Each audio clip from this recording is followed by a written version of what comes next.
Hi, everybody, and welcome to the Man Cave Chronicles. Your host, James Dean Littlejohn. We are here on New Year's Day. Happy New Year. Hopefully, you had a beautiful New Year's Eve with family, friends, loved ones, and basically just had a good time. Hopefully, you've enjoyed yourself. Not too much of a hangover today. I did not drink at all last night. I was not on the booze. Straight off, I had a couple of J2Os and just basically just enjoyed the evenings. Just watched the fireworks, all the good stuff, and enjoyed a bit of family time. Which wasn't too bad. I'm just trying to think to myself, hold on. If I'm trying to think to myself if that was a bit too loud in the background again, I think I've made a faux pas. Let me set that. You should get this right, James. You should absolutely get this right.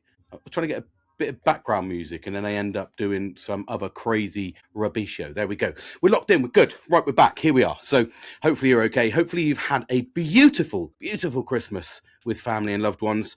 I know I left the last podcast a little while ago, a couple of weeks ago, I think it was now, just sort of having food for thought, making sure that we all spend this Christmas time trying to get hold of loved ones, speak to family, just get as much socializing as you can, just to enjoy yourself, just basically try and make as much time as possible with them, with loved ones and family. I hope you've done that. I hope you've done that. I'm trying to spit my words out, but I'm not quite in the rhythm of chatting yet. It sort of caught me a bit off guard, to be fair. I was just sort of sat here thinking, do I do a podcast? Of course I do a podcast, because I was going to do a podcast yesterday, and then I didn't, because it was New Year's Eve, and I thought to myself, I'd had a good day, did a bit of shopping with the family, and then basically last night it was New Year's Eve, and we all sort of did our own thing. We just sat there.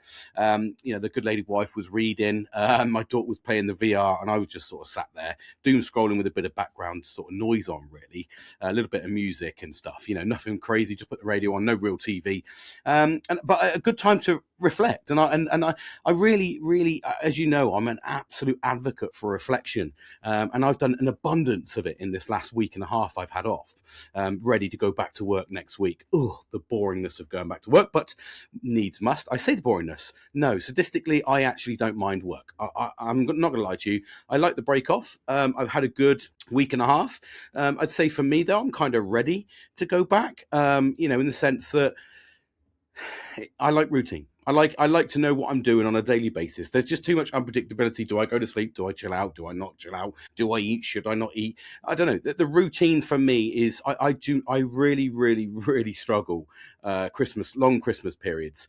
It's just been an absolute nightmare for me. But what I've done is shortened that time off this year. I didn't have as much time off. I was working up till Christmas Eve, which is very unusual for me, because normally I try to finish around the 12th because I'm absolutely burnt out. But no, I extended it till the 23rd.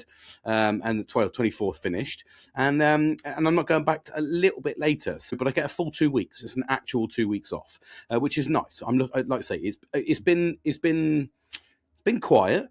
Been relaxing, but at the same time enjoyable, and like I said, for me, a lot of reflection has happened, and that's driven loads of changes. Like I say, my haircut was reflecting on time off, and I was like, no, get your haircut, do this, you need to do this and this. What have you achieved over the year? And I look back at all my achievements, because I think that's one of the biggest things you should do back is, if you're going to finalize, I like to finalize things. I'm very, one of the things that you'll understand about me as we go through this journey together, I like to complete the loop. I like to finish the loop of everything I do.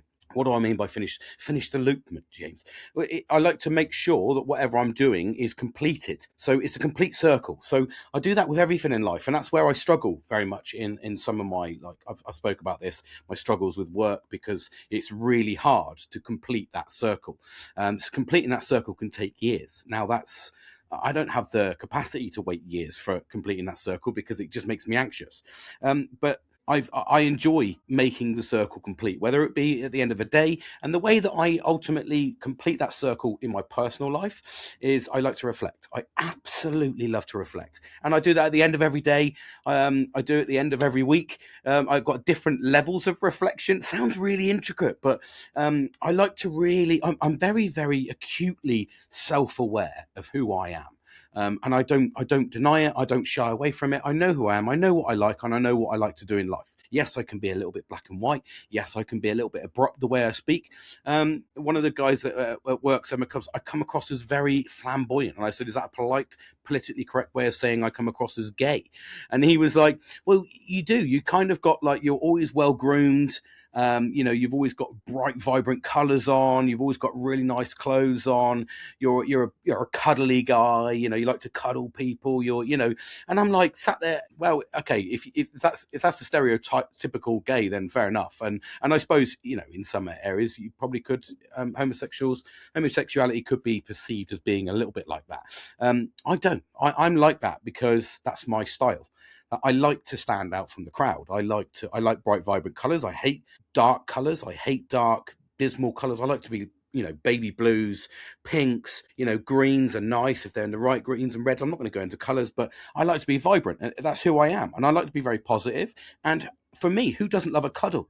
Like, I love cuddles. I think they're amazing. It's the rawest form of human emotion without any real physicality, if you see what I mean.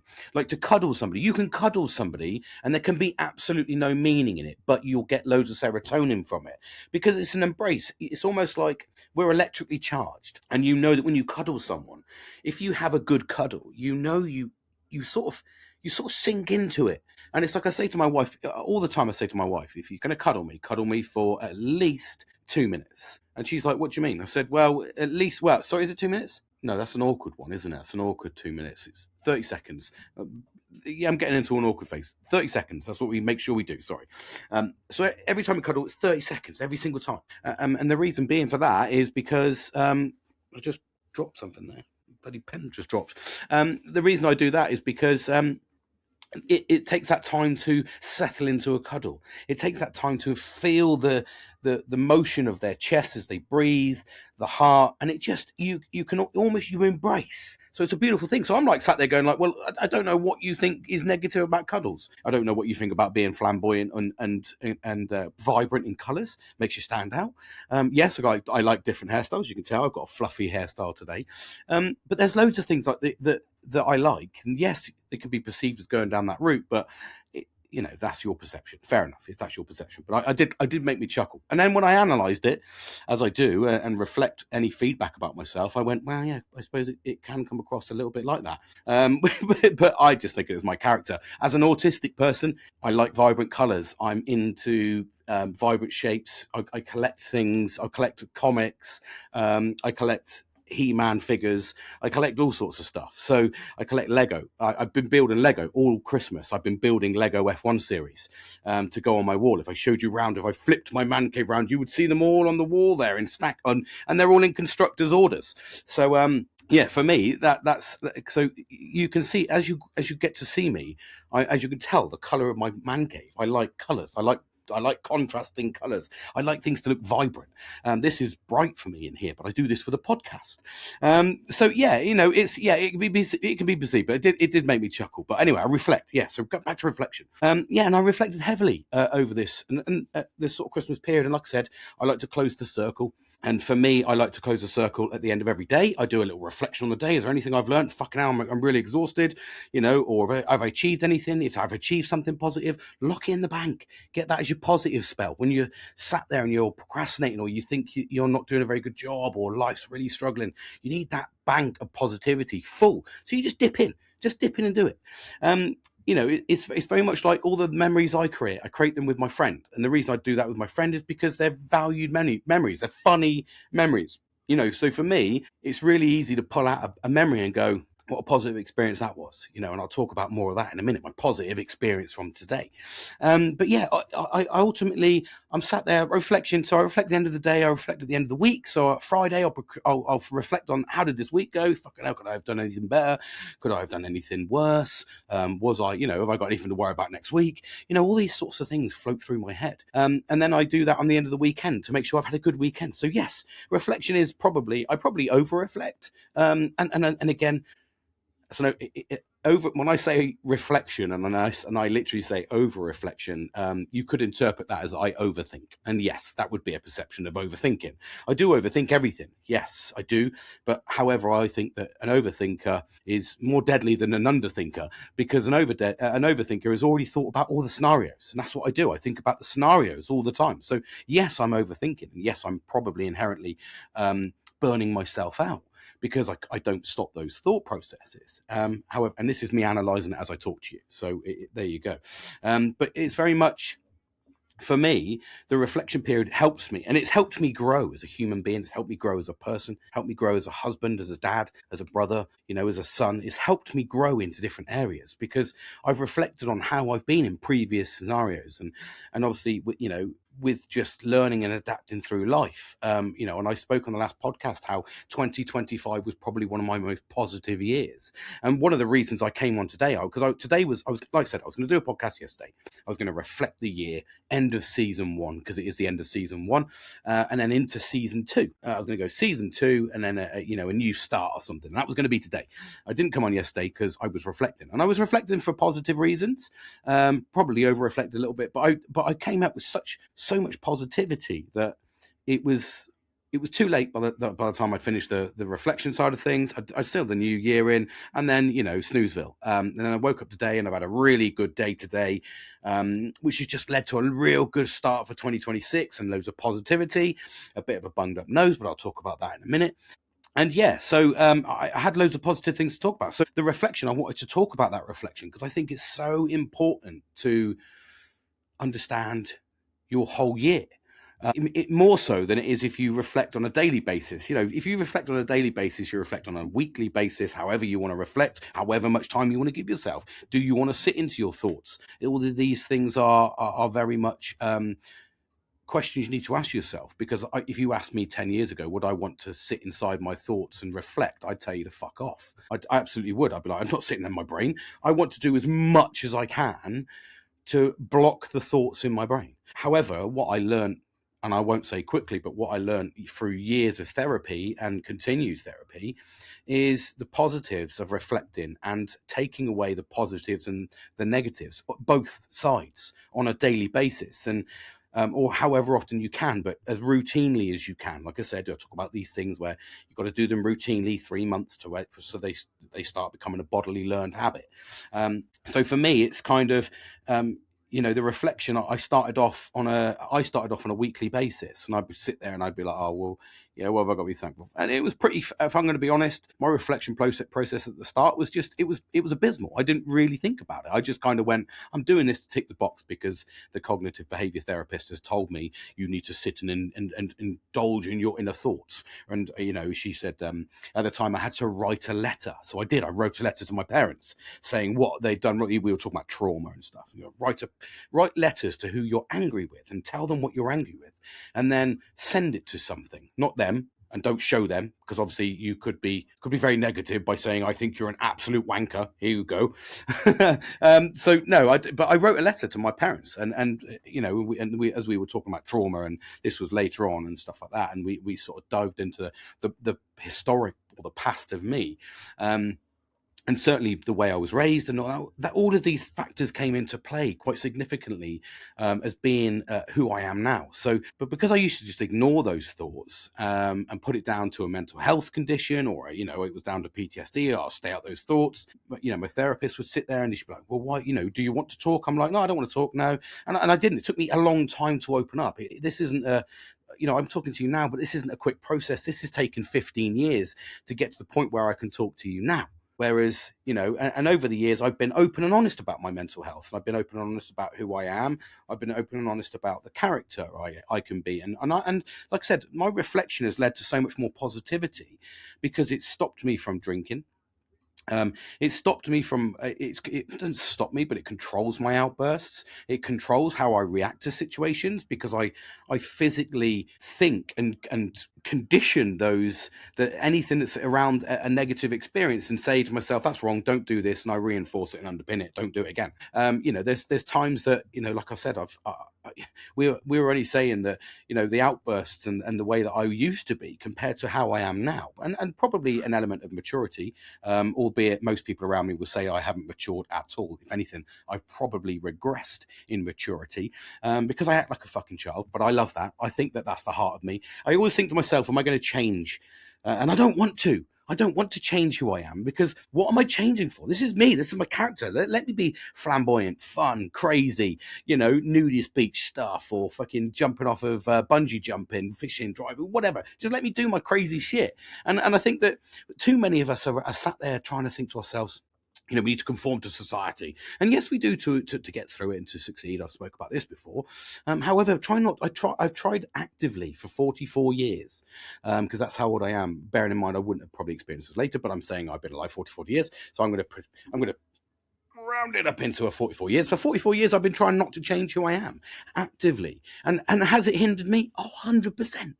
100% hindered me being who I am, because I'm fucking good at what I do in whatever job I do, but I act like a fucking child. The reason I act like a child is I don't want to act like a fucking old fogey. I want to still have that passion, that excitement, that laugh, that bountiful times. I still want to have those. I don't want to walk around like a fucking lemming. Yeah, we got to do this, go on the computer, quickly, I need to data analyze. I don't want to do that. I like being creative. I like to be who I am. Too many of us have to try and change, but my reflection process has tried to allow me to suppress some of those areas at certain times, noting that I would probably be far more advanced in my career if I'd have fucking switched on and tried to control myself. I certainly wouldn't have taken the dramatic paths that I have taken, because they were dramatic and quick. The snapshots of me getting myself into trouble or whatever I may have done, my direction changes have been hindered by my actions, always. But if I'd have known about myself back then, I would have been a better person. I spoke to someone on a forum the other day, and they were saying, "Oh, can ADHD ever be cured?" And I was quite passionate, and I was like, number one, it's not a disease. Okay, it's a mental imbalance. So it's to do with dopamine, not getting dopamine, all this sort of stuff, and trying to hunt to get the dopamine, all these things I talk about. And it is you constantly seek excitement. If you get excitement, you'll chase it. There is obviously other things that come along, but all of them inherently around the fact that you're dopamine hunting all the time. You're like, fuck, I need something fun to do. And if someone's talking to you about something really fucking boring, just shut your fucking mouth, So, but it's not a disease. It's never been a disease. It's a positive. You used to be in the survival times, the early doors, when this was our hunter-gatherer part of our brain. We used to be the elite. We used to be the ones that used to go out and fight and fucking bring home food and gatherings and all the good stuff, but we're not like that, because we don't fight anymore. We don't do those sorts of things. However, you don't suppress that neurological aspect of your brain. It's still there. We haven't evolved past that. We're just in a world where we don't need that anymore. That's why I say I survived so prominently. It was in the military, because I was always doing exciting stuff. I was always shooting or fighting or volunteering to go places. So I ticked every single box, and I've come, to the 44th year of my life and gone, what the fuck? I've gone really, I've gone from being creative to, rah, rah, rah, rah, craziness, fun, rah, rah, to whoop, whoop, fucking straight on the line. So it's a tough time. Even that's just exhausted me. Jesus. But as reflection and stuff, if I'd have been who I am now back then, I would have succeeded. So for me now, I look at everything I'm doing now, the reflection, the taking the time out, believing in who I am, being also retaining my personality and fighting against the system to retain that. I don't want to change who I am. I like to be that crazy person. I can be that person who walks around like a robot, but I don't like it. And that's more exhausting, because I'm masking up like fucking crazy. So we're sort of sat there going, all the coping mechanisms that I've implemented now have allowed me to reflect, have allowed me to adjust scenarios and learn from scenarios. And I think that's really important in men's mental health, in anyone's mental health in general. You can be walking around like an absolute bitch, and you end up at the end of the day, and you've had an absolute cat fight, and someone's punched you, or someone's scratched you, or someone's, you've got hateful fucking text messages, whatever. You think to yourself, if I reflect on that situation, was I the actual cause of this situation? And in most occasions previously, it would be me. I'm very I'm quite a loud personality, as you've probably heard if you've been listening to me for quite a while. I'm quite a loud personality, so I do get myself into a lot of situations that I shouldn't be in, and also I can also be like Marmite, very much like Marmite. You either love me or fucking hate me, and there's no in between. Genuinely, you'll either love me or you'll fucking hate me.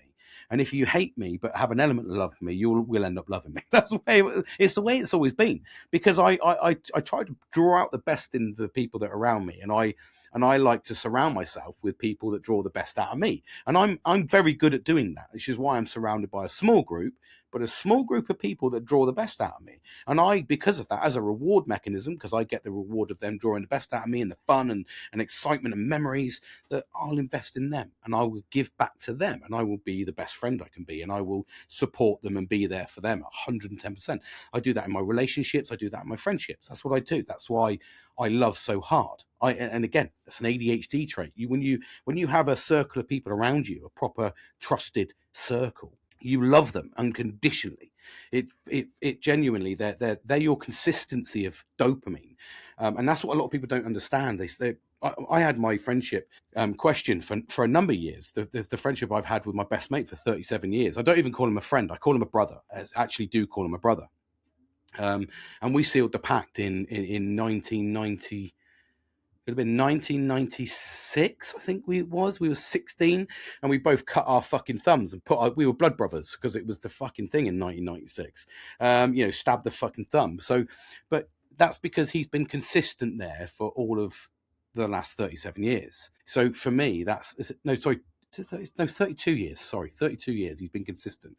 And then you've got my wife, who's been consistent for 26 years. He's been consistently there, no matter what I've done, where I've been, operations, theatres, different jobs, whatever stress it's been, whatever stress I've caused, she's always been there. And for me, it's the consistency of dopamine and happiness that they people give to you, which is why they're addictive, and why you'll find most people, especially autistic people, will have this is more the autistic side really, is you'll have a very small but very loyal friendship group. And that's because that's who I nurture. I like people that, I've always said, people that boost me, and want to come along for my journey, and I will come along for theirs. And we will make amazing memories. I do it routinely every year now. This will be the third year. I've booked to go away again with my dad and brothers, and we're going to go away again, another fucking trip, just to get us all out and about, a bit of fishing, bit of drinking, bit of chatting, chewing the fat, sort of having a good time. And I've done it again, we've got the end of the year, and I've got a family trip, and so all these things are about memories, and that's what I bring to the party, is that consistency of memories. Anyway, I digress wildly there. But yeah, so, for me, it's kind of, you get question those things, you get, the reality is, if that's the autistic side, is you like to have that loyalty around you, which is absolutely imperative.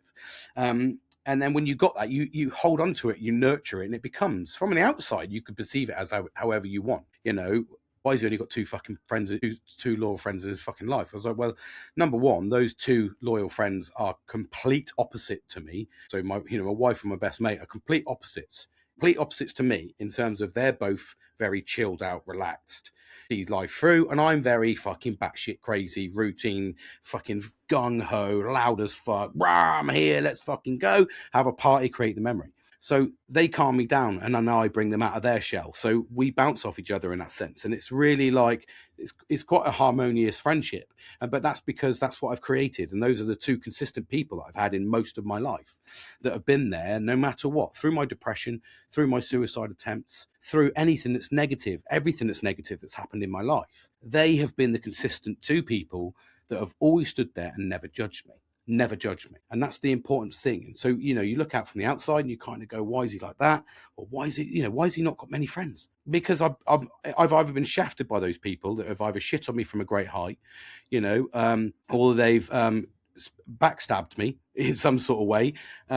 They've fucking, or just been absolute bellends, and I just turn around and go, I'm not fucking interested then, so, but whereas when you've got these two people, it could be 20 people. If I'd had 20 people that were like that are polar opposites but consistent, my group would be 20 people. But that's the you go through life and you'll find that I know I say this to my daughters all the time. Actually, we sit down and they always take the piss at me, like, you've hardly got any friends, you've only got Kieran and Mum. And they laugh all the time, and I go, yeah, that's fair enough, yeah, I get it, and then I say, but you wait till later on in life, and I said, you won't have as many friends. And they went, what do you mean? I said, what you got now? And you see their fucking Snapchats or whatever shit, and they're like fucking buzzing through it, and you sat there and you go, yeah, it's all right. But I said, do you see any of them? No. And I said, well, you'll all have them. We've all got them. I had them, when Facebook fucking first kicked off, back in '97 when I was fucking a young lad, and I saw the opening of fucking fucking Facebook, from all the other stuff, MSN Messenger, and all that stuff that I was using before that, and I saw the growth of that. So I said, they're all fake. You could be all fake friends. I said, even look at my friends list now on Facebook. I used to have 2,000 people on there. I don't. I've got about 75. I said, because even that's probably too extensive. If I'm being brutally honest, I'll probably still 25, 30 people out of that will still consistently look at my posts or comment or interact in my life. I said, so it's just life. That's what happens. But as you mature, you just accept it and you kind of go, I don't want to chase it anymore. I just want the consistency. I want to have a chilled background. I want to chill out. I want to have a good time. I want to create some memories. I don't care about the noise. And that just comes with the excitement of, I suppose, of getting older. You tend to give a fuck less.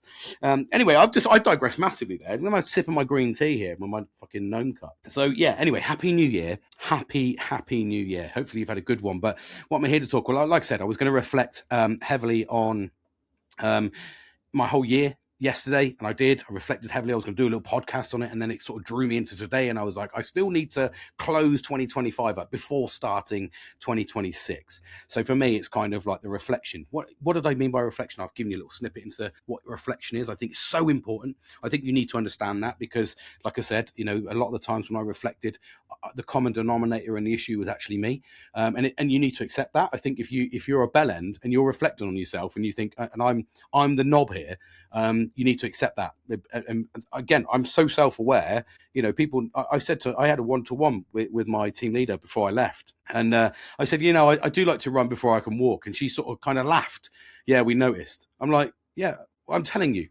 And she didn't say it negatively, but I was like, I know, I'm telling you, I'm self-aware enough to know how my brain works, except I'm willing to go with my brain because my brain has been right for 44 years. So I'm not going to listen and I'm going to do what I need to do. So, for me, it's kind of like I accept what I am and I take the good bits and I try to use the good bits and I try to reflect and shut the bad bits away. So, for me, it's sort of kind of, I think it's a win-win situation. But I was reflecting. I was thinking about the year and I thought I need to close this up. What's happened? What have I done? And I've had a lot of successes. In fact, I said, and I alluded to in my last podcast, that I've probably had the best year I've had in many, many, many years. And I have. And the reason being is, it's literally to do with the consistency that I spoke about. I've had some wins. My daughter my two daughters out of three passing their driving tests. Now, in fact, no, she did the year before. So my middle daughter passing a driving test, looking at finishing college with A's and then going on to university. I'm trying to make sure she doesn't go to university because it's kind of a debt she doesn't need, if you like, but hey ho, it's her life. I'll let her choose. She's got a thirst for learning, very much like my dad, like her dad, me. But yeah, so I've had some wins. The success of the success of my daughter getting into a job and passing her apprenticeship, and then finalising that and now becoming a fully fledged worker. And then my other youngest, absolutely excelling and smashing her way through school as well, and looking very promising for the outlook on that. So and I would say, hand on heart, if I was going to say the best year, it's the best year that I've ever had in my relationship with my wife, and that's genuine, because we've kind of got to the age now where I'm 44, she's 45, and we're at those the ages now where we had kids young. And I've been through the last fucking 20 or 19 years of having children, and it's been the hardest 19 years of my fucking 44 years. It's the later part. So I've really only had like a small interim teenage fun stroke with, oh my God, you're now a fucking family man and you've got to sort of behave yourself. And I absolutely fucking did not behave myself. And I absolutely did not. I rebelled against being a dad, even though I thought, because again, for me, I was raised wrong, really. And I'm not blaming my parents for the way they raised me. It was society at the time, and I'm very much I'm like chalk and cheese compared to the way my parents have raised me. I do the complete opposite. And I don't mean that in a negative way. Number one, you're not allowed to do half the stuff that you could do then. You know, you weren't allowed to raise your voice. You're not allowed to raise your voice. You're not allowed to do anything nowadays. You know, you're not allowed to ground them, for Christ's sake. They'll phone social services and they'll get taken away from you. So there's no real discipline factor, whereas discipline was a little bit easier in the 80s. You know, but for me, it's kind of, you know, and I say I don't absolutely do not blame my parents for that. That is the nature of the beast. But for me, that, you know, society now, I'm trying to be different, and I'm trying to nurture my children to enjoy their life, and I'm trying to say to them, get out, do what you need to do, have fun. You've always got a place here to stay. You've always got the comfort and warmth and, you know, and a roof over your head, and always food in the fridge. The rest of it is up to you. Just live within your means. Don't over fucking spend, because I can't bail you out. And obviously I would, but, you know, go and enjoy yourself. But, you know, here's all the stuff that I need to. So just teaching them along the way. So I've had some real successes, you know, and I think that's the thing. The beauty of the way this year has been is because, you know, my wife is very much. Again, with chalk and cheese and parenting, because she had a very different upbringing to me. So she had a bit more freedom. So she's actually a little bit the opposite, a little bit more stricter than me. Whereas I kind of go, I tried to ground them once. That lasted about fucking 1 hour, and I apologized, went to the shops, bought some fucking sweets and some magazines, and said, sorry, I'll never do that again. That's my parenting style, because I'm a soft dad. I fucking absolutely adore my fucking daughters. Without a shadow, I'll karate chop in the mic. Without a shadow of a doubt, I love my fucking daughters. My daughters are absolutely my world. They've saved me. You know, they were the reason, and I don't just say them, because obviously my wife as well and my family as a savior point from my negative and dark side of life, if you want to go down that road. You know, very much saved me, because they were an important part of my life. You know, we've got to this point now where, you know, we had children early so that we could have the success of them being older now in their, you know, 19s, 20s, 20 and 19s, and almost 17, I think it was. I think they're 16, sorry. So they're almost done and dusted. Two of them are, like, say, they're driving. I don't see them now. They're off doing their own things. So we've kind of got our life back, which is really nice. And last year we started to see that. So we've not had a holiday together for like 10 years. Excuse me. And I mean a proper holiday away, because there is multiple factors for this. If you looked on the outside and you go, why don't you go away? It's big factors. I got a German Shepherd, for instance. You know, it's almost fucking £700 to put him in a boarding school, a boarding college, school fucking place for weeks, which is, again, I'm going to plug myself there while I'm trying to get my own kennel and cattery so I can fucking bring costs down, have my own business and fucking run it, so that I can literally, you know, I've done shit. I'm going to plug myself a little bit here, but I've done shitloads of dog training, Reiki healing, shitloads of fucking qualifications on dog stuff, and running a kennel and cattery, and operations management, and all that sort of jazz. So for me, it's because that's what's hindered me over the last 5 years. 10 years. We haven't been able to go away because we've either had children, and then the expense of having children anyway. And as they got older, we still couldn't afford it because we had to still take them in term time. When we got away from term time, which is almost where we're at now, I've got a 13-year-old German Shepherd that is never going to go with someone else. He's in the later quarter of his life. I'll be blessed to have him pass this year, if I'm brutally honest. So for the last sort of year and a half, we've been nurturing that and trying to enjoy things with that, which is why, you know, we got a camper van so that we can still get away together, but bring the dog with us, so we can create those memories and really make his final stages of life, I have to accept that, you know, as comfortable and as fun, as adventurous as I can. So that's my goal. That's been the driving factor. But for me, the reflection point was very, very much so on how much support she gave me. And when I reflect on why did she all of a sudden give me so much support in 2025? And do you know what it was? At the start of the year, I was very open and honest with her. And I sat there and I said, can I have a chat? And I've never done that. I've never sat down and physically opened up. It's one of the most brutal things you can ask a man to do is open up about his feelings. And I'm normally quite an open person, but I'll never get into the depths of why I'm like I am.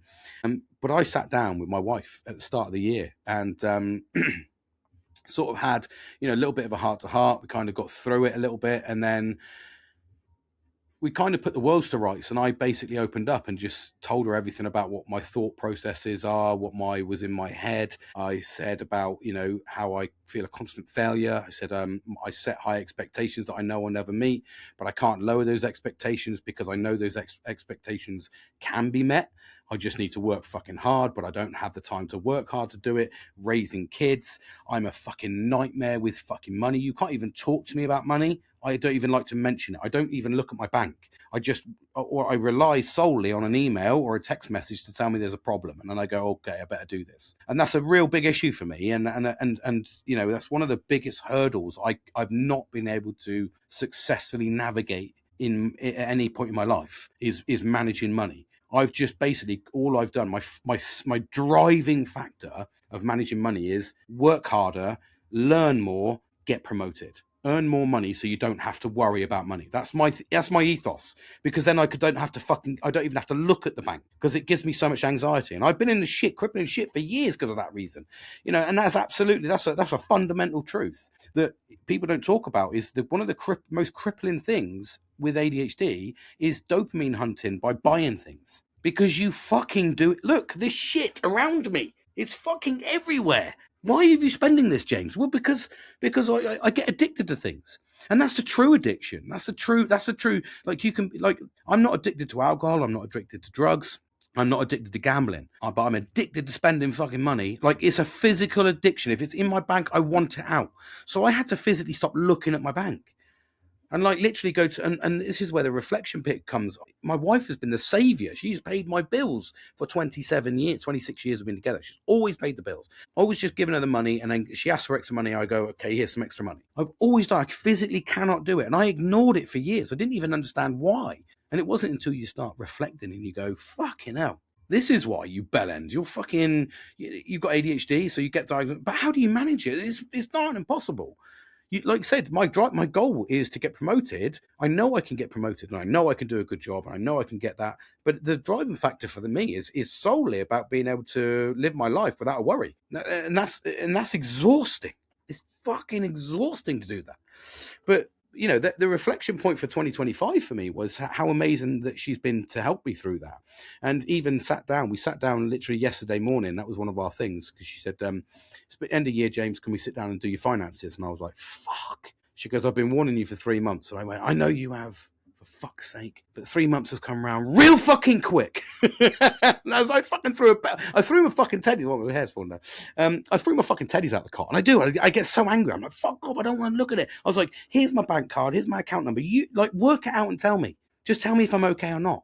And she was like, I don't want to do that. I want you to understand it. And I'm like, I don't want to understand it. I physically do not want to understand what is going on in my bank. I don't want to look at money. I fucking hate it. I hate money. It's the bane of my life. And it is genuine. I'm addicted to selling. I'm addicted to buying things, because I like to buy things because I get dopamine from it. Okay, so it is. There's a constant, like I say, there's, I'll show you. Can I show you this? This is it. So I bought a fucking, can I get this off there? I have to put it back. So I bought a fucking helmet, pilot helmet, and I painted and designed it. Look at that. Painted and designed my own fucking pilot helmet. But because I could. I was like, I'm going to learn to do that. Let me put that up there. Back in the section. About that there. So that's the type of thrivalry I go to. I buy things and I go, right, okay, I'm going to buy this, and then I'm going to fucking boost it up. I'm going to paint it. I'm going to design it. I got another one up there, but you can't see it. A Kraken one with a big fucking Kraken whip, big arms coming around it. And that's the craziness that I buy. I go, right, okay, I'm going to make it really better. And then what I end up doing is I get it and then I give it away, because I go, okay, I've made it, I've done it. So, but what people don't realize, I've given away loads of artwork, loads. So probably about 30 pieces of artwork, I would say I've given away over the last 3 years. Yeah, at least 10 pieces a year, And they cost me on average £40 to £60 to make. And I've never seen a return on those. Now everyone's like, you can sell them. I'm like, I know I can, but I can't. But number one, I don't want to deal with money. I don't know how to price it, and I don't want to fucking deal with people to sell it. I'm not interested in fucking people. I don't want to talk to somebody to go, oh, where do you get the inspiration from this? I couldn't explain it to you if I fucking tried. The inspiration was there. It's in my head and it's on paper. That's what happens. I can't talk about it because you'd have to get inside this fucked up world called my brain. to understand where the fuck that come from. I was like, I don't know, I fucking threw some shit down there, and I fucking done that, and I've done this, and that looks good, and I saw how that would, and that's how my brain works. But try and explain that to somebody. Anyway, so that's why I've never done it. So I give it away. But what I don't realise is that's cost me £40 to £60. And I find, do you know what? We'll do a quick calculation, right? Here we go. So this is how much. So if we do a quick calculation, if we do, we'll base it on 40, all right? So we'll base it on minimum 40. 40 times 30, and someone could have. So there you go. So in the last 3 years, £1,200 minimum. £1,200 I've given away. Literally in artwork that I could sell for a minimum of 150, but I haven't. I've just literally gone, I don't want to deal with money. I don't want to price it. I don't want to do it. I don't want to set up a stall. I don't want to deal with anybody. I just want to do the work, and then fucking you do something with it. That's where I get to. And it got to the point where at once I had 20 pieces sat at my dad's work, literally just stacked. He was like, what are you doing with them? I was like, well, I know they're worth something. They're fucking awesome, but I can't be bothered to sell them, and I don't know where to sell them. I don't know where to start. So you have them. And it got to the point where they were like getting damaged. And I was like, okay. So I took them back. And in the end, I just went, oh, here you go. Here's your birthday. Fucking here you go. Here's your Christmas. Here you go. But when you think about the grand scheme of things, that's an expensive present I've just given you, but I don't look at that because I don't like dealing with money, and I don't like dealing with people. I just like the artistic side of things. Oh God, here we digress. But so, for me, it's been, I'm just going to check this mic. Sorry. Yeah. There we go. Cause I knocked it a minute ago. So yeah, so my reflection has been quite heavy this year because it's been so successful. But the good thing was I was filling up I've got 2 pots. I always say there's a couple of pots I carry around. It depending on what job I am, there's a money pot before I go, fuck off, I've had enough. And there's a shit pot. And if the bucket of shit is filled before the fucking bucket of money, then shit, I got to work harder and I got to go off somewhere else and I'm done and I get a new job and then that starts again, so, or if I can keep going and enjoying it and my bucket of shit stays medium, just average bit of shit in it, but it's not too hard, but this keeps filling up, then I'm happy. But that never happens. It's always the bucket of shit that comes first. Fucking hell. But I've also got, like I say, I've got little pots everywhere, but yeah, see, I've lost a tangent of thought then because I went off on about fucking shit pots and buckets and fucking pots and stuff. But yeah, so, anyway, reflection. So it's been, that's it, positives. That's what I was talking. Click straight in. Don't worry. I've picked it back up. I've got 2 pots, positive pot and a negative pot. And 9 times out of 10, if you've got a mental health problem or you're in a low place, you know which pot you're dipping into. You're dipping into the fucking negative pot because the world's against you and, I'm just going to do the fucking drugs to do this. I'm going to get drunk to hide it away. I'm not fucking happy, but I'm not going to make any changes. I'm just going to sit and enjoy. You tap into the negative pot. And the problem with tapping into the negative pot is you're then surrounded by negativity because you're spouting negativity. Negativity draws negative people towards you. Because they will go, oh, he wants negativity. I thrive on negativity too, because I'm a negative person. So, and then you've just got this group of negative wankers, as I call them, like a negative wanker box. But what if you do? If you keep filling the positive pot with positive memories, whenever you dip in there and you go, I've got a little, oh, fucking hell, yeah, well, I've had a shit day yesterday. This guy spoke to me like shit. Yeah, but do you know what? You did fucking this, mate. Your daughter passed her fucking driving test and she's on the road fucking having a good time. Hey, brilliant. You know what I mean? So you dipped in, you've completely overshadowed that little fucking tiny argument that happened yesterday with a real positive thought. And it's training your mind. I get it. It's not going to happen overnight. I said to you at the start, my journey didn't begin yesterday or it didn't begin 6 months ago, and I'm all of a sudden this fucking hypnotic fucking healer. Absolutely not. Mon copy ton. No. I have been on this journey. I have. Fucking hell, you can tell I live down Wiltshire now, don't you? Picking up a little bit of the accent when I start getting into full swing. I have been on this journey for 15 years. Like this year, I want to come off my antidepressants fully, so I can go fully on my ADHD tablets and fully work. And fully get it under control. That's my goal this year. But to come off antidepressants you've been on for the best part of 12, 13 years, whatever it is going to be fucking difficult. But I'm also sick to death of putting weight on because I'm fucking cripplingly putting weight on, and it's all a negative side effect. So I'm going to fucking abolish my fucking my mental health tablets and just try and manage it. So I said I wanted to do it. I've asked for permission from the wife because Of course, you've got to ask her because she's going to one that's going to be dealing with the backlash of me potentially crashing. So I've said to her, you know, keep an eye on me for the first couple of months, and then just keep an eye on me, make sure nothing's crazy is happening. So all of these things are, you know, I put in place. So you know that's my commitment to myself. That's the commitment to the positivity that I'm on. That, like I said, this is a 15-year journey. I've been to hell and back, and I'm not talking about Bon Jovi. Do you know what I mean? I'm literally saying, is it Bon Jovi? Or did I make an ass of myself? To hell and back. I'm pretty sure it's Bon Jovi. Anyway, so you know, been to hell and backs, and I literally have in the last 15 years. You know, there's no way, shape, or form. If you've listened to this journey, I've had some really negative impacts, and you know, the positives are outweighing the negatives now. You know, the bond with my daughters is incredible this year, and they have all. I'm watching them all flourish and grow into proper professional, amazing, beautiful women. My daughters are absolutely stunning. They really are. And for me, the reward is to see some of them. They've been to hell and back through, you know, through growing up in a you know, teenager in a social media world. The shit that we've had to go through as parents has been absolutely astronomical. You know, we've had to deal with fucking social media bullying, online bullying, you know, all sorts of forms of online bullying, physical bullying.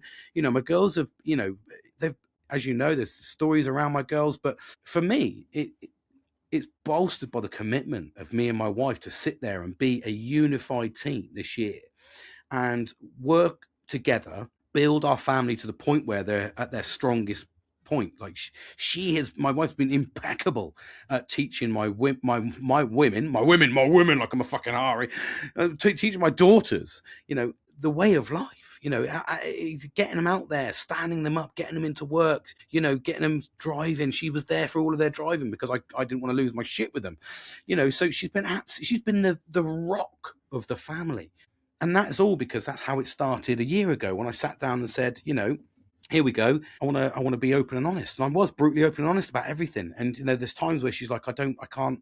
Like she went away, and this is the breaker for me. This is the bit that helped us survive. Is when I told her about my diagnosis and we sat down and that was a hard bit. And I told her I hadn't really been honest about my diagnosis and I hadn't really been honest about my mental health previously, even when I was going through the hard times. She never knew. And I never told her. And I sat her down, like I say, it was a good couple of hours. And it's probably the deepest fucking chat we've had in fucking 20 years, yeah, whatever, probably 20 years. And we sat down and I was like, do you know what? I can't keep going through life being like I am. And I need, this needs to change. I need to change. I need to be better. I need to do this, you know, but at the same time, I sat down and said, you know, I want to give you food for thought. I said, over the next couple of months, can I be honest with you? When I say there's something in my mind, can I tell you what I'm thinking? And she's like, yeah. And I was like, okay, so I just want you to know that this is the type of things that I think. So if I'm in a low place, I'll come in and go, you know, and we did this experiment for a couple of months. And I went in and by the way, we only lasted 4 weeks doing this because she couldn't put up with it. In fact, it wasn't even 4 weeks. It was about 3.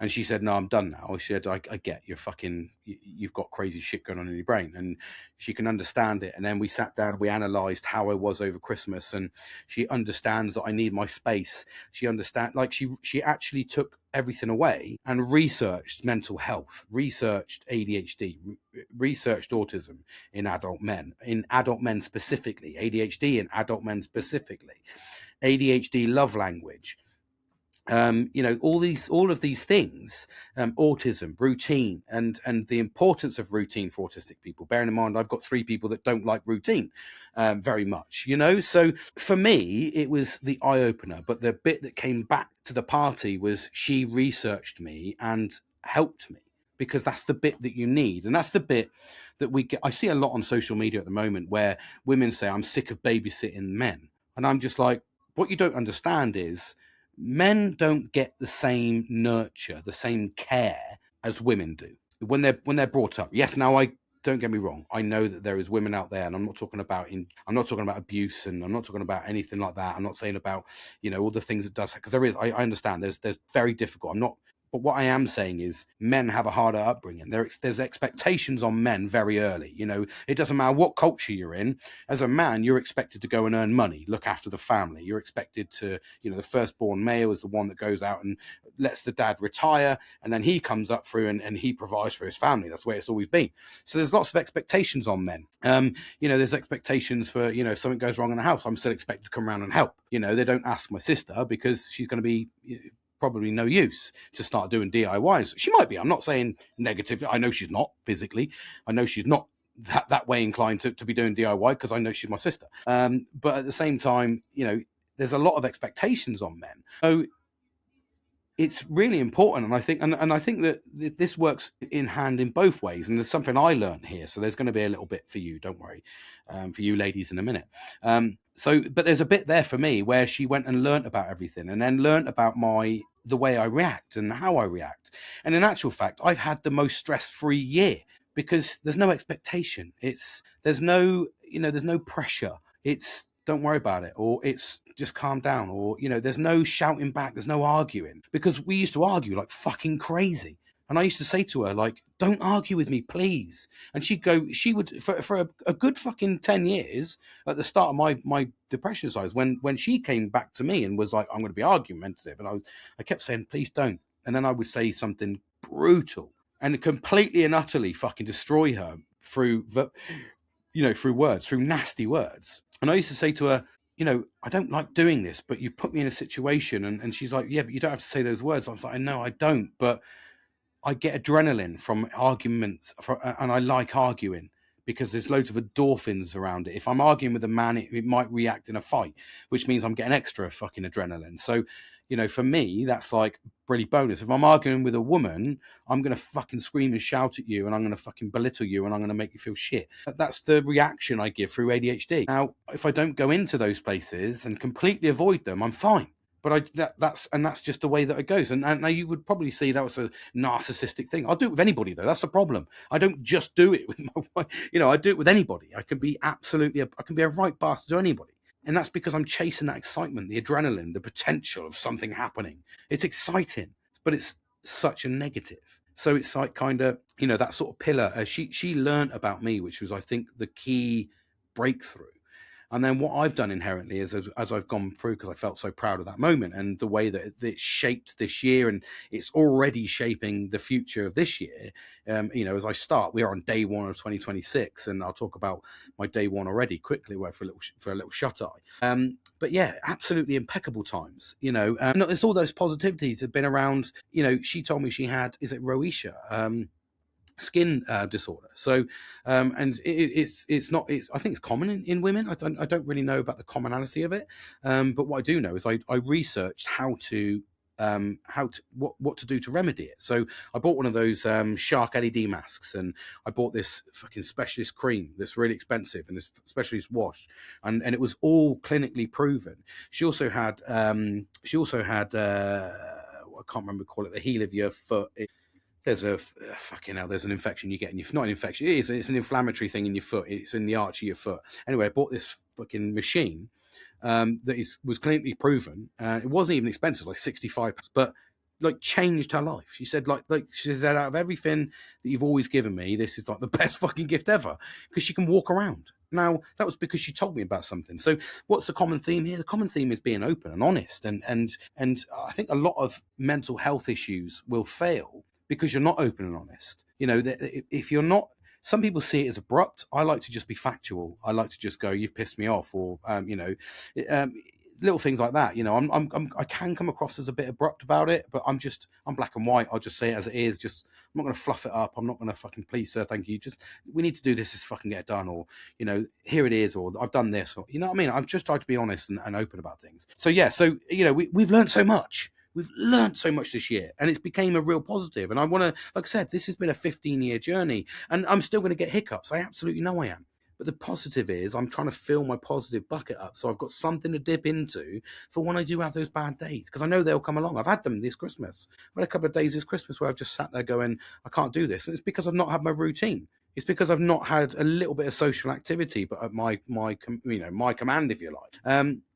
So all of that's taken its toll. But I broke the duck's back this morning. I'm going to quickly talk before I close down. So what did I mean by positive this morning? So this morning, woke up bright and early, straight down to the beach, straight in the sea for a 3-minute dip in the sea. Absolutely fucking freezing, like ridiculous. Like I just curled my toes up there just because I couldn't believe it. So cold. But went down with my mate this morning. I did ask my missus, and he did ask his missus whether he wanted to come along, and they both said, "Fuck off, we're not doing that." So I was like, "Well, I still want to do it, mate. So do you want to jump in?"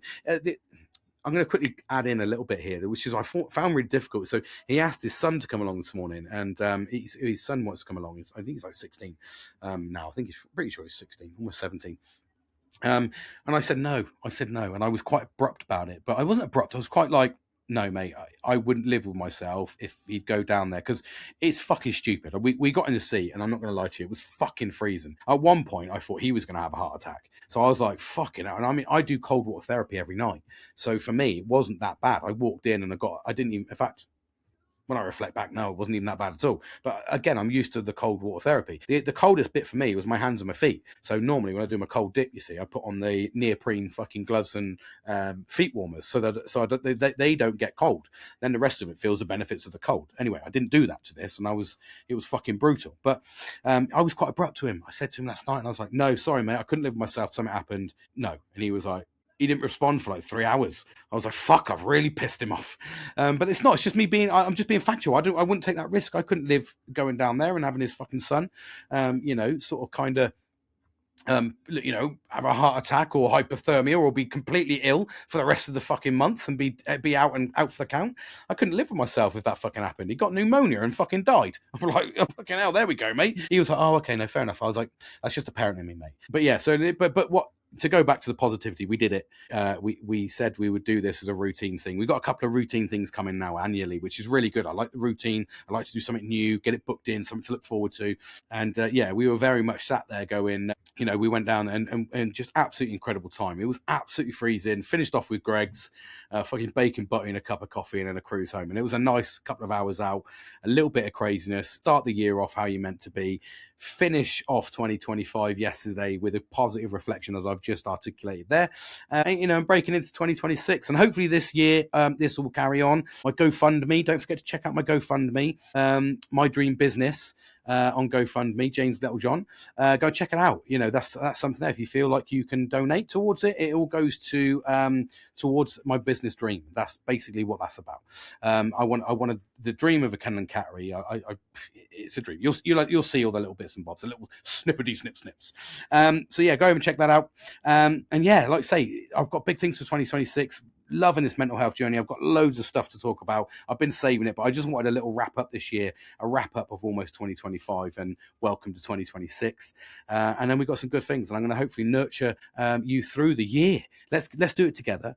Let's keep our mental health positive. Let's keep filling that positive bucket up. Let's reduce the shit bucket and trying to get a little bit more fucking money bucket. And let's just have a good time. So, thank you so far. And thank you for everyone that's listened, partaked in, your comments and everything for the last 6 months of this one. And then hopefully you'll join me for 2026 and beyond. Have a good one. Happy New Year, people. And I'll speak to you all soon. Take care.